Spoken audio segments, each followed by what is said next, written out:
So, Bokamoso's Conversation Abroad, it's a project that I started around COVID, where I needed to connect with South Africans living outside of South Africa, but most importantly from my hometown, Maokeng.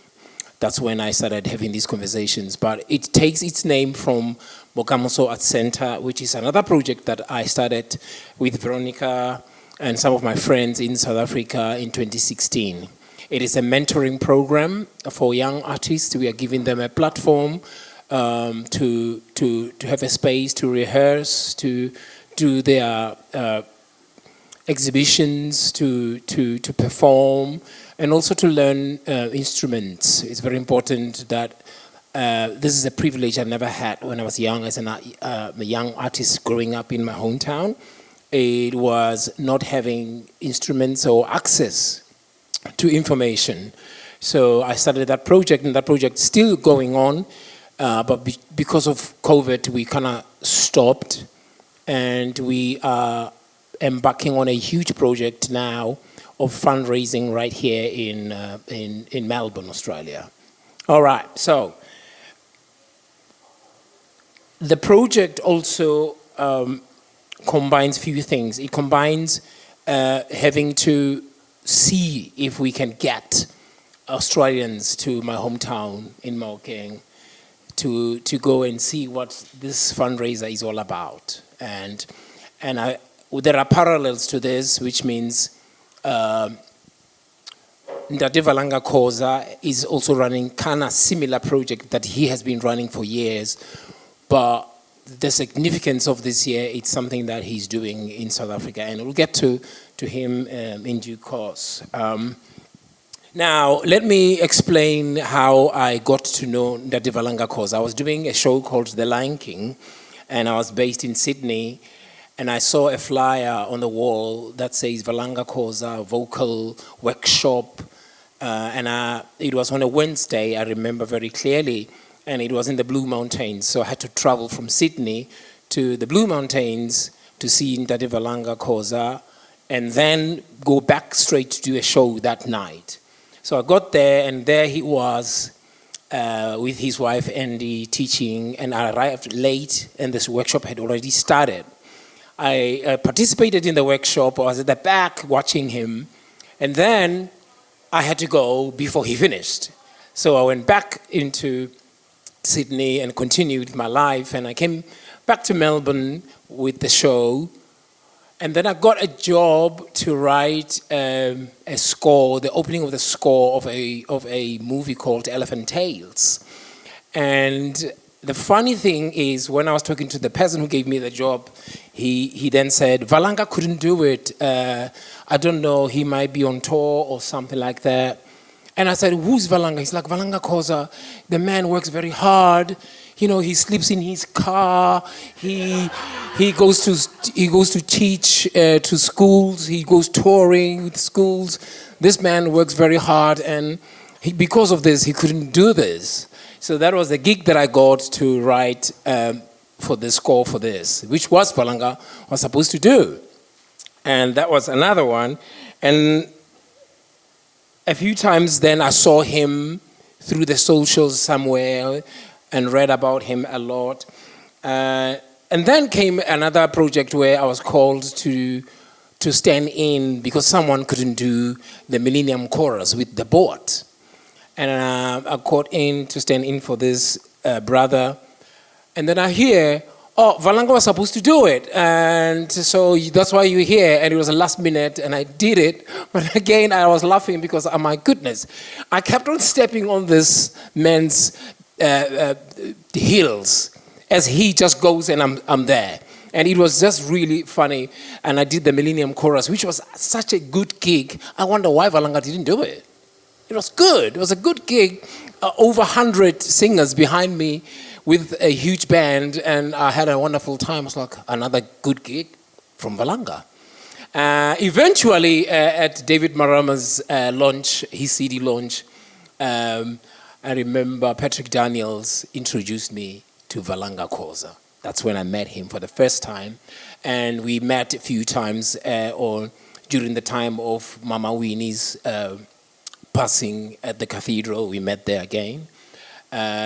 Now, it gives me a great pleasure, ladies and gentlemen, and I'm very humbled by the fact that Ndade VALANGA KHOZA has sacrificed a lot for South African music, for South African culture to exist in Melbourne and around Australia, because he's known everywhere.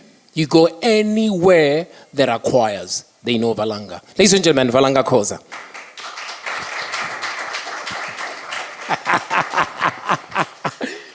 That was a good intro, wasn't it? That's something very big to live up to, yeah.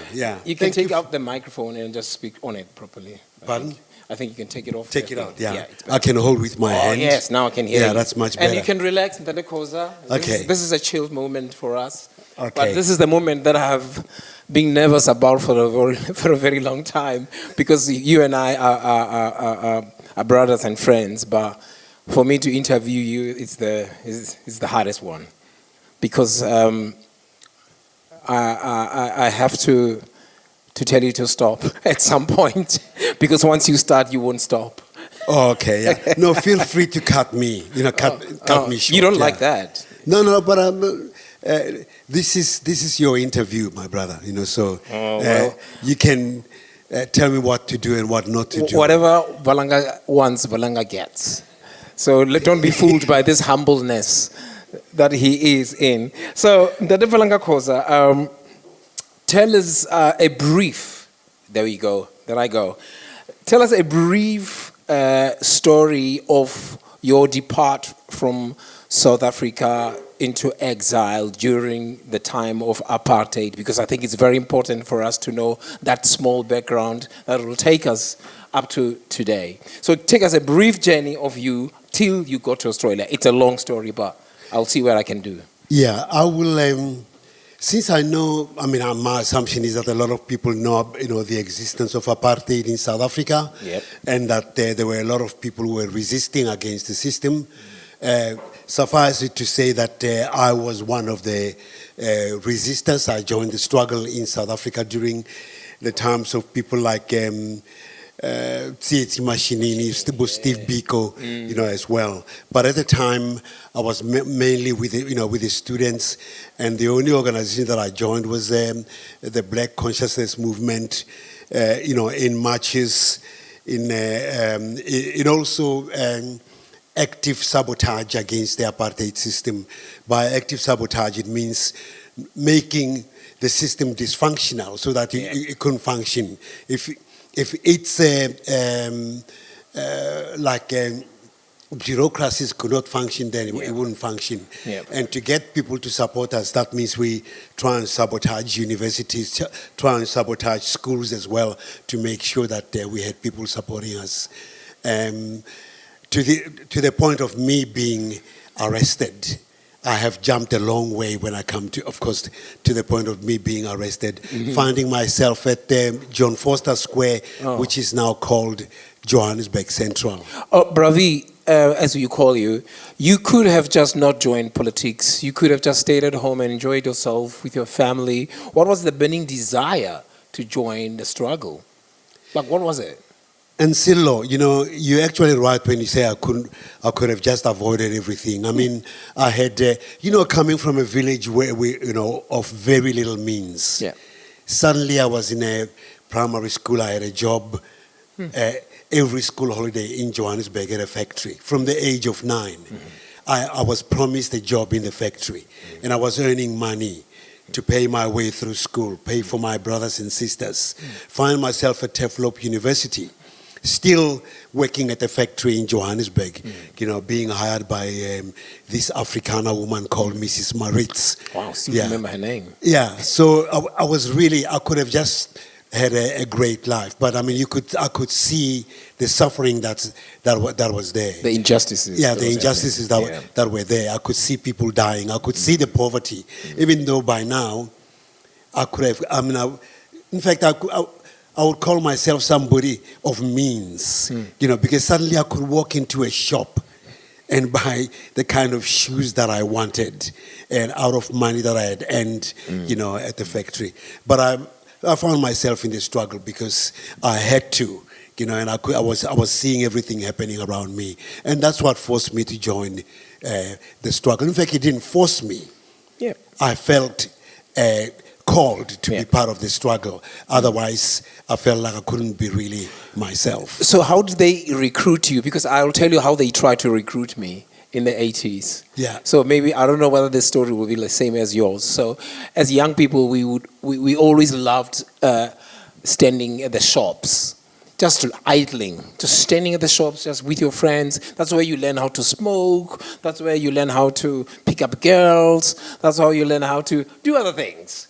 But as we were just standing there, some guy arrives and said to us, "What do you think is happening in South Africa?" And we were like, "About what?" He said, "Our community is suffering. Some people are dying, blah, blah, blah." He started going on. And he just went, "Oh, whatever, this guy's just talking rubbish." But he got in to me and said to me, "Have you been to town?" So South Africa is still separated. Black people live somewhere else, white people live somewhere else. And then he said to me, "Have you been to town?" And I said, "No, my parents had not allowed me." And then he said, "Do you know white people?" I said, "I just see them. I just see them when we go to conferences with my dad or with my mom, da da da da." And then he said to me, "Are you scared of white people?" And I said, "Of course I am. Everybody is." And then he said to me, "Why?" I said, "Because they are, our parents worked for them. They are the bosses." He said, "That is the problem right there. You're already feeling fear when you talk about them, And then he kept on going about other things, that how we can start thinking about how we can take down the South African government. This is 1984. Before 1985, when we started our own uprising. So he went on and really, really, really tried very hard. And he recruited some people, but I was like, hell no. I was scared. I did not join the struggle because I was nervous and I thought I was going to be killed. So how did they recruit you, the VALANGA KHOZA? Well, I think for me it was quite easy. Because I think there's a story that I've shared with you of being in a choir, coming back from, and I could never understand why our choir had to travel at night, all the way from the boondocks, in the village, to go to Pretoria to go to a choral competition. Yes. And then in the morning we arrive in Pretoria and then we compete. And then again we depart at night. The bus travels at night to go back to our place and it arrives in the morning. Is this during the times of the dump buses? Yeah, the dump buses. And the reason was there was no place where black people could get accommodation. There were no hotels that allowed black people to stay in. But I remember in one of the trips coming back from Pretoria, we were so excited. We'd won a trophy, very, very shiny. Yeah. We'd beaten so many choirs, even the ones from Soweto, Johannesburg, and people looked at us thinking, these guys come from the bush. And we won this trophy. And so we are in the bus, traveling, and the bus gets stopped by the police. There was silence in the bus. Because it's white police, they walk in the bus, they're looking at everybody, looking at the luggage and all that. And then he found the trophy. And he said to our choir master, who was also the principal at the school, "Where did you get this trophy? You stole it, yo?" And the man, the principal said, "Oh, no, the children sang very, very well. They won it." He tried to impress him, that thinking, he'll be his ally if he says, the children sang so beautifully. Yes. They won the trophy. No, you stole it. I'm taking this trophy. It doesn't suit you. And he practically took the trophy, and we watched him step out of the bus, and our trophy was gone. I mean, it's a simple thing, but that kind of a thing made it easy for me to be recruited, especially when it came to BCM, because I just remember somebody who was already way up at university level. He said, "Hey, there's a talk happening. I would like you to come." I said, "Who's talking?" He said, No, I don't want to tell you. Just come there. You'll really enjoy it." So he took me there and I listened. And it was not announced as to who was speaking. And who was it? Steve Biko. Oh. And he was still banned. So like when he was traveling, he was just traveling in secret Silent, from yeah. wherever he was. Yeah. So no, it was never announced that so-and-so is going to talk. So we all went there, you don't know who's going to speak. After that, I was sold to be a member of the BCM, basically. Wow, Black Consciousness Movement, BCM. Yeah. All right. Yeah. So the Valanga Khoza, there's a lot of stories that you can tell us, but can you now tell us your journey into the African countries, up to the US, into Australia? Which countries did you travel through? Yeah, I will have to make that short because, as you said, I like to tell stories. So I have to make sure that I don't monopolize the situation. So after I did get arrested, and I ended up in John Foster Square. Yeah. But due to the stupidity or the inefficiency of the apartheid police, Yeah. we were left in the back of a Kwela, which is a DV van, and it was not shut, it was not locked. So we stepped out of that. You stepped out of it? Oh yeah, we stepped out of Gone. it basically. And we looked around and we walked towards the gate, and the gate was, of course, they had guards. Yes. But I think something like that wasn't usual. So they thought of these kids who are just walking towards the gate, they must have the right to walk. So we walked through and then walked through the gate. But once we walked through that gate, I like to tell people that I ran so fast that I broke a record. Usain Bolt is still trying to break my record, and he hasn't succeeded. Oh my Anyway, goodness. I eventually fled to Swaziland, and there was we had no passports, of course. Of course, yeah. So I obtained a forged document from there's a family in Johannesburg called the Maponya family, very wealthy. Wealthy family. Yeah, wealthy. There's a mall named after them there, Maponya Mall. Yeah, there's Maponya Mall. So they were selling, false passports and travel documents. Yeah. So I got one through a man who was seeing my sister, and I traveled to with them. They were going to there was meant to be a very big festival in Swaziland, and Harold Melville and the Blue Notes. And the Blue Notes were playing. Bob Marley was playing. Wow. Peter Tosh was playing. And my sister's boyfriend said, "You come with us." So I traveled with them as if I was going to the concert. Yeah. In an old style combi, the very old Yeah. VW combi. And we crossed the border. And we're lucky because my sister's boyfriend said to the driver, "Take all the passports and hand them together." But he knew that he was trying to protect me. And the passports were checked the travel documents were checked by a white policeman. Yeah. And I think the white policeman thought he didn't look very closely because it wasn't my picture, in the... No, it was a picture of a black person. So, Yeah, that's all. Yeah, that was enough. That's enough. Yeah, basically. So I was in Swaziland first in a refugee camp, and then in Swaziland, of course, now it's not Black Consciousness Movement anymore. It's now the PAC and the African National Congress, and they are recruiting. Controversies. Yeah. And when you hear Africa belongs to all who live in it. Yep. That kind of spirit drew me to the African National Congress, to Nelson Mandela's movement.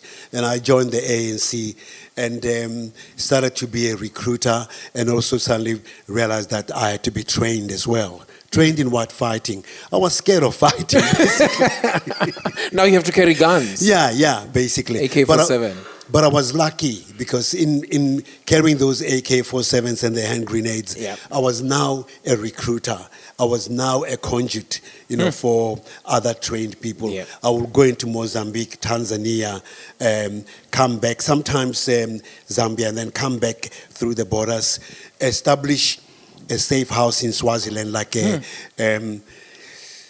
I think they thought I was very good at being friendly to people because I would make friends with strangers and all that, and they would offer their houses to hide trained fighters. Yeah. They just thought they were my friends. Well, I guess it's in your nature, Bravi. That's how you get away with everything. That's how you get away with everything. So your smile just lures people in. You're such a soft-spoken, lovely person, and then you're getting in. And that's how you get people in. Anyway, it did work, yeah, in terms of like getting people to cross, and until it did not work. Yeah. First, one of our leaders went to the post office in Swaziland, opened the mailbox. He was going to hand certain things to us. Oh, yeah? He lost his life, and his comrade lost only his arm, basically. Yeah. And then our camp was also bombed. Yeah. So we fled to Swaziland, to Tanzania, rather Mozambique, Yeah. where we got bombed again, Yeah. in the north around Tete. Yeah. So I went back to Swaziland. But this time, like now you're looking for safety, you're not thinking of like the struggle. Now you gotta safeguard yourself, basically. Yes, of course, yeah. And along the way, I met a group of people called the Peace Corps volunteers. And then again, with my soft tongue, I made friends with Peace Corps volunteers who worked out that I was, in strife. And somehow, one of them said, "Hey, Terry, our leader, knows the charge d'affaires, leader. You can go to America, and go to school." So through them, it's a long story, but through them, I obtained a visitor's visa to the U.S. with the United Nations travel document. And when I say United Nations travel document, it sounds very like a state of the art. It's a document that no one wants you to enter their country when you have that document. Why is that? Because they know you're a refugee, like when you're carrying that document. They don't want you in. Yeah, right. Especially because the Swazis would stamp not returnable to Swaziland, but they forgot to stamp mine, not returnable. They forgot to stamp yours? Yeah, it was left blank. So we went back to the camp and we designed a stamp that said, "allowed to come back to Swaziland." And based on that, I got a visa to go to the US. Wow. Yeah. That's wild. So now, we find ourselves, you find yourself in the US. Yeah. Now you have to start navigating your life again without papers. You have to live there and survive. So tell us how it was living in the US. Yeah, the first place that I went to, like I stayed at a place called a Y. I think it's, when you say Y, it's a YMCA. And I had a bit of money from the Peace Corps volunteers. And then I was running out of money for my accommodation. Yeah. But I had worked out and traveled, like researched. You learn to survive. And I worked out where Harlem was. And I found Harlem. And I knew that in Harlem they had abandoned buildings. So I was traveling to Harlem with my little bag, from a Y. So this guy called Glenn is standing next to me, long dreadlocks. Yeah. "Hey, Rasta, where you come from?" He's asking me. I said, "Oh, South Africa." And he looked at me. "Africa?" I said, "Yeah." And he looked at me and said, "Hey, is it true that in Africa some of you guys sleep in the trees?" Or there are elephants in your backyard? Yeah, man. Anyway, I said, no, it's not really true. He said, "Where are you going?" I told him I'm going to 125th Street and Lenox Avenue. So he followed me. He wanted to see where I was staying. And he looked, he said, "You're going to stay here?" I said, "Yeah," because I never stayed in that building. I had marked it as a building where I could stay. He looked at it, he said, "An abandoned building. No, you can't stay here. You come with me." So I ended up staying in Harlem for 6 months with this guy who was a Jamaican and also from a country called Belize. Yeah. So his father was from Jamaica and his mother was from Belize. Yeah. And through him, I somehow got in touch with the Mennonites, who are like the Amish people. Yeah. And then I got a scholarship and went, they sent me to Penn State University. Some people will know Penn State. It's a prestigious university, expensive, but I wasn't paying my fees. I didn't know where the money was coming from. And then after graduating in the US and after working, on Wall Street for about 3 years, my stay in the US got revoked. They said, "Now you can't be allowed to stay any longer. You gotta leave. We give you 72 hours to leave the US." So I left New York and went to San Francisco. And in San Francisco, along the way, you know, between New York and San Francisco, I took a break in Colorado, where somebody gave me a new birth certificate. Wow. You know, now I had a different name, basically, and Wowza. yeah, I wasn't a Khoza. My surname was Wagner. Wagner, the German Wagner. Yeah, I mean, imagine coming across somebody from South Africa, from the village, a black person with the same name, Wagner. Wagner. Ah, no. Wow. Anyway. Wow. I ended up working for a magazine. Some people might know a magazine. You can go find out. It's called Mother Jones. Mother Jones. Yeah, Mother Jones. And some of you might even know, I'm going to do some name dropping now. Michael Moore. Michael Moore was working for that magazine as well. He was the editor at the time. Wowza. Yeah. This is wild. You know, at the time. And Michael, of course, got sacked because Michael is very pushy. And he was an editor, but the guy who was funding the magazine wanted to tell Michael how to edit the magazine. Of course. And you don't tell Michael Moore how to do things. He knows how to do things. He's smart enough. So I worked there until things I started to feel probably too confident. So I thought, okay, I can apply for an American passport. Now I've got my driver's license, you know, Stephen Wagner. I've got my birth certificate, Stephen Wagner. So I applied and nothing was happening. They were not answering and somebody said, call this number. So I called them and they said to me, oh, you just got to come to the office. You know, we just have to interview you for a little bit and then we'll give you your passport. I said, when can I come? They said, oh, you can come this afternoon.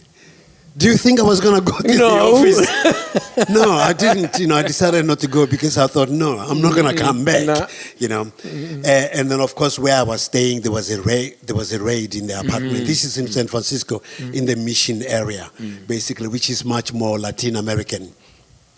There was a raid. Fortunately, there was a back door. I went out through the back door, went down and went, like in San Francisco, the houses back onto each other. Sometimes it backs onto somebody's house. So I jumped the fence, knocked on the back door of somebody's house, and the lady said, what's wrong? I said, immigration. As soon as I said immigration, she said, come. She didn't even ask any question. Come out, go through the door. She gave me a jacket. She said, put on this jacket, it's cold outside. So I disappeared. I was in hiding for about 6 weeks until I got a new passport. Wowza. And this passport belonged to another black person as well. Okay, I'm gonna stop you. I'm gonna stop you there because I'm trying to run what is happening in your life at this moment.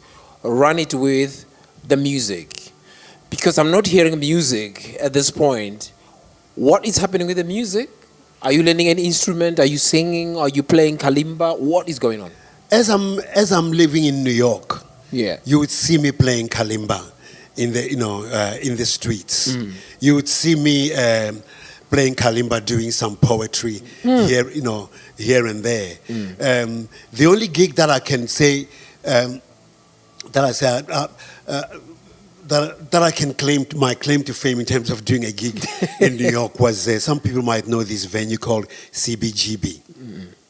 Does anybody know that venue? Yeah, there's somebody who knows it. Yeah.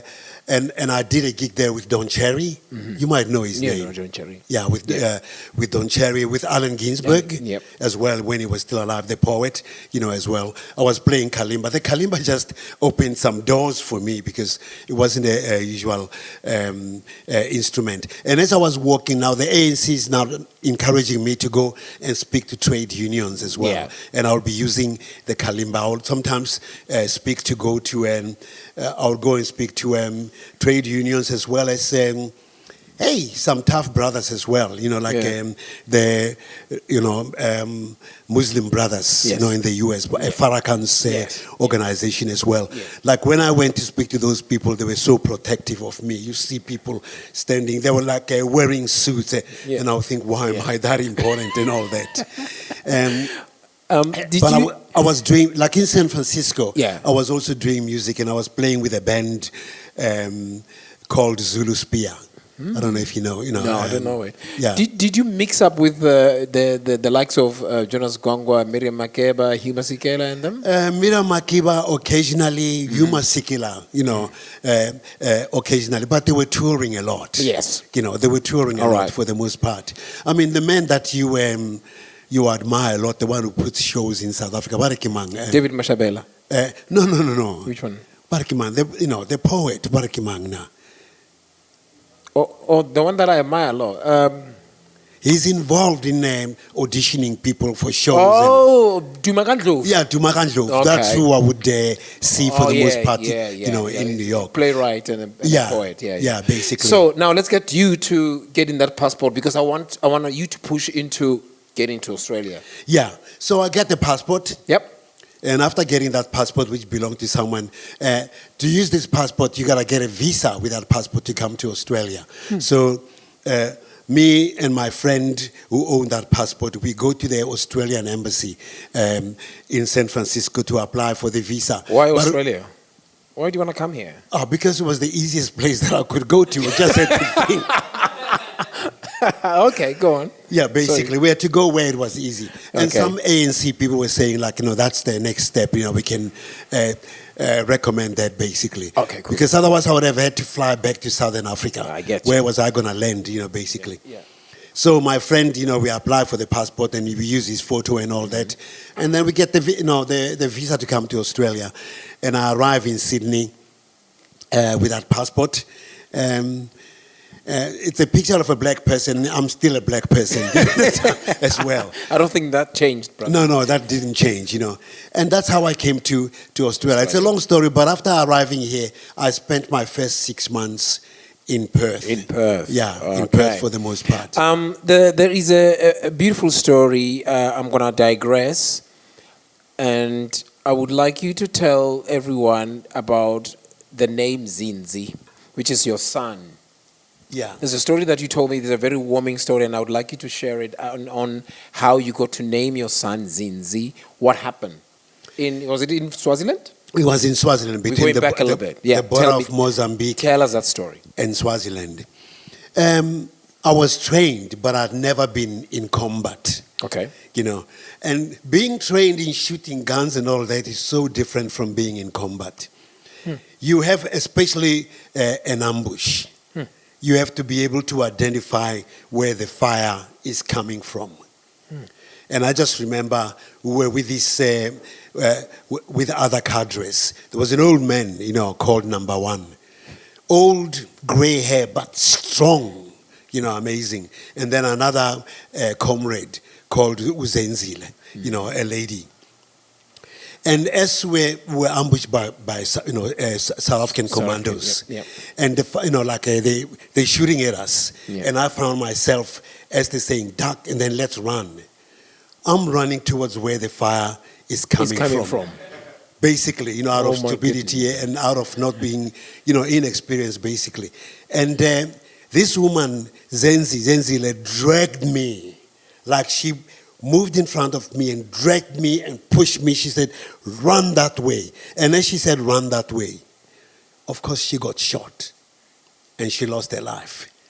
And I managed with the other cadres to run into Mozambique, and I was safe. So somehow I thought I should honor Zenzile. And I said, one day I'm going to name one of my children after Zenzile. And I thought, when Zenzile was born, I thought he was my last child. And I went, hey, I better name him Zenzile. Normally Zenzile, back home, when you say Zenzile, they name a girl. Name. Yep. It's a girl. Yep. But I said, she deserves, her name deserves to live through my son. I love that story. That's a beautiful story. All right. So the VALANGA KHOZA has a lot of stories, as you can tell. And we're going to be covering a lot of those stories as we progress with this Bokamoso's Conversations Abroad. But now I just want us to jump into a different story of you. After a long time living in Australia, you started establishing a business, if you may, of taking Australians to South Africa on a tour. I would like you to tell us how long have you been running this, and how are you running it? Yeah. The tour to South Africa. First, before touching on that, in order to survive when you are in exile, in order to survive when you live between the cracks, it's the community, it's people that help you survive. Yeah. And there's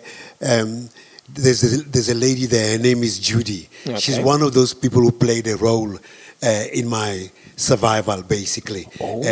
And there's various people, in Melbourne and also in Perth who have contributed to that. Anyway, fast forward to being established suddenly in Australia. Yep. I've been running, my wife and I have been, first I ran the tour by myself. I have to say that. You have to say that story. It's yeah, very I don't important. want my wife to think that I started the tour because of her.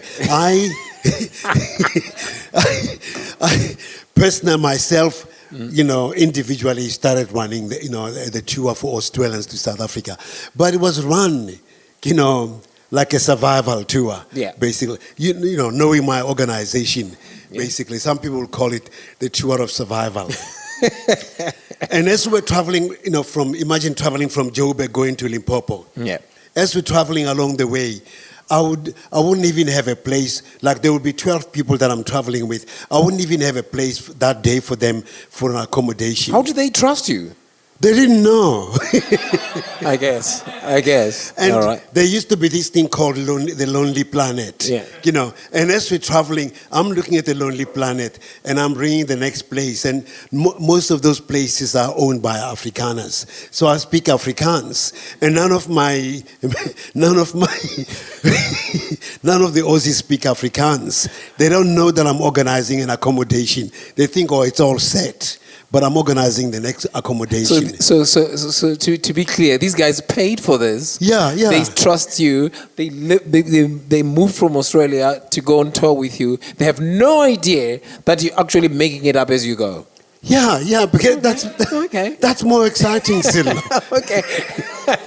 Okay, all right. Anyway, but that's how my tour worked, basically. And the last tour that I did on my own was when my wife came along. Yeah. I gotta tell you this. Yeah. Because she came and joined the tour. And there would have been about 12 Australians. And I thought I was running the state-of-the-art tour at this combi. It was an amazing, what I thought was an amazing tour and a combi. Yeah. And the combi caught fire. Oh my goodness. Whew. And she wasn't my girlfriend at the time. They all felt sorry for me as I hustled around thinking, where am I going to get them a microbus to continue with the tour. And after that, we teamed up together. And then my wife said, no, we're going to do things differently now. Yeah. So, she didn't want you to get arrested, She was looking after you. Yeah, we were doing things differently. She saw it now. coming. Now the tour takes about 40 people. Yeah. We travel on a luxury coach. So now it's run professionally. Like we're going in June, July. All accommodation is arranged a long time ago. Done. See, that's what happens when you meet a white girl.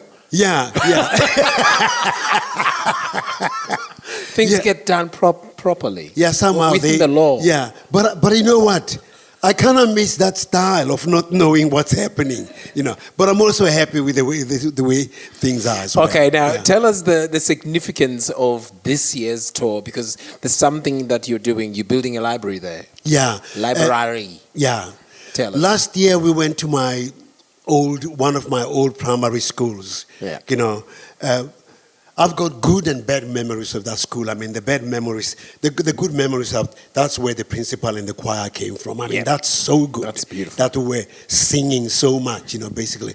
I've talked about the refugee camp and other places. Singing was always the driving force wherever we were. Yep. Like singing competitions amongst ourselves.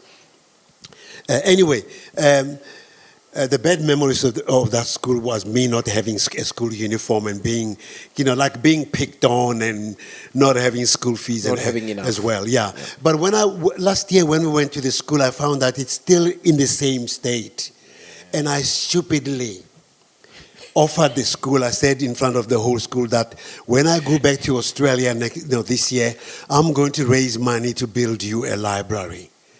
And then we came back and I said, oh, you silly man. There must be something that made you do that, besides you thinking you're silly. There's got to be something that makes you want to give back to your community, to build. Yeah, I could see like the condition, still the same conditions. That's it. Some kids have to be fed at school. Yep. Like they come to school, first thing they do is being fed and all that. Yeah. So the conditions are still very, very tough. Yeah. And I looked there, I could see most of the kids did have school uniform, but I noticed certain kids that did not have any uniform. And we are providing some of those kids with school uniform. That's one of the things that we're doing. But the main thing is the library. And we've managed to do a concert. We did a concert in the peninsula in Murudak, and we managed to raise almost enough money to build a library. So Beautiful. my silliness has helped a little bit. It has. Beautiful. So this time... Thank you. Thank you. So this time, at the end of the tour, I'm staying back. I'm only allowed about 2 to 4 weeks by my family to stay back, and supervise the building of the library. Are there people going to help you with that as well? Yeah, there's from Australia? Yeah, there's 4 gentlemen who are coming, and a lady from she's from Canada, and her kids. Yep. They'll stay back as well. And we'll use local labor to build the library. I'm going to digress again. When you are doing the tours and you have people in the buses and all that, are you safe? Am I safe? Yeah. We are completely safe. We've never had any issues. And when you actually mention, I'm going to get political here. Go on. Yeah. When you mention the safety, it takes me back to a day, yesterday or day before yesterday, looking at the White House and looking at Cyril Ramaphosa speaking to Donald Trump. Being ambushed? Yeah, being ambushed by Donald Trump, saying the South African government is committing genocide against white people. Yep. And Elon Musk also selling that story and saying that the Starlink is not being allowed in South Africa because he's a white person. Mm-hmm. He's being discriminated against. Poor Elon Musk, you know. he's having such a hard life, you know, all because of the South African government. Yeah. Anyway, we've never had any problems. Yeah. People embrace people who come into the community. Yep. We go, for God's sake, to Alexandra Township. Yep. Judy, you've been to Alexandra Township. Yeah. Yeah. Yep. And it's, people call it Gomorrah. Yep. You know, it's like the streets are narrow. You gotta navigate this huge luxury bus through these streets. We go to my sister's church and all that. But people protect you. Yeah. We go to Soweto, people protect you. We go to anywhere we go, basically. Yeah. So it is true that there's no genocide in South Africa and all this has been nonsense. Yeah. Yeah. The reason why that is happening is because of privilege. Once you lose privilege, when privilege is taken from you, or you have to share the privilege that you didn't earn properly, it was given to you by your parents. Yeah. You tend to feel small and think that, oh, poor me, oh, poor me. Whereas there is violence anywhere in the world, and there is criminality anywhere in the world. There are, in terms of percentage, there are more black people who experience criminality in South Africa than white people. Let's not do that. Anyway, we are done with that bit because I thought you need to take it out of your chest a little bit. So you and I have a band together with 3 other gentlemen in the room. It's called Makepisi. All right, so Makepisi is a band that started with the need for South African music in Melbourne. We felt that we are not represented in terms of the cultural style of singing, because our style comes from choral music, comes from Ladysmith, Black Mambazo, and all that kind of music. So Valanga hustled all of us and called us over and over and over, and I avoided that call. It kept on coming, and I look at it, I was like, who's this guy calling me? Because there's this thing of saying, if a phone rings and you don't know the number, don't answer it. And I kept on not answering this call until one day I gave in, and I answered this call. It was Valanga trying to form some sort of a group. All right? So I would like to call my gentlemen to sing maybe one or two songs. Yeah, good to break idea. this conversation a little bit, and we will see how we can do it, because standing up in here is going to be a challenge. I think maybe them sitting there. Ooh, sitting. Yeah, sitting there, yeah. They're All right, very then. young. They're very young.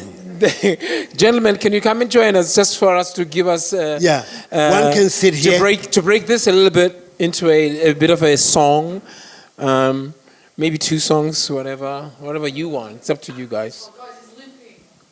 Oh, poor boy, he needs to sit down. We won't use our mics. Eh? No. The thing is, you're getting old, and you keep doing this thing. I told you. Anyway, let's not go there. Anyway. Getting old. Look at me. Yeah. I'll just sit here. Oh, there we go. That's better. So, what can we sing? What can we sing? What can we sing? I think that's what is fitting. Yeah. That's on you. Sure.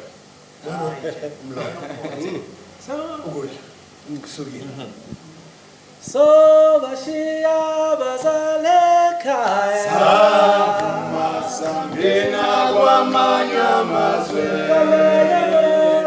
Lapho kunaziko nuba madomama Sore kululeko So bashiya bazalekaya Savuma sangena kwamanya mazwe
As we wrap up this beautiful, beautiful conversation, it has been a challenge through trying to do this because of the bylaws, because of the council laws. I almost cancelled this whole thing, but I just thought, no, I gotta do it. Once you don't start something, you kept on saying, I'll do it. Procrastinating. Oh, that's a big English word. Procrastinating. Yeah. I'll do it. Now, finally we did it, and we're going to do it again. Hence, we had the music that I didn't know where it was coming from. I was like, oh, a band playing behind us. So thank you so much, Ndade VALANGA KHOZA. Thank you for coming, and I appreciate you. We're going to do another one, and we will continue. We need help. Bokamoso Center is such a beautiful, beautiful, beautiful project in South Africa.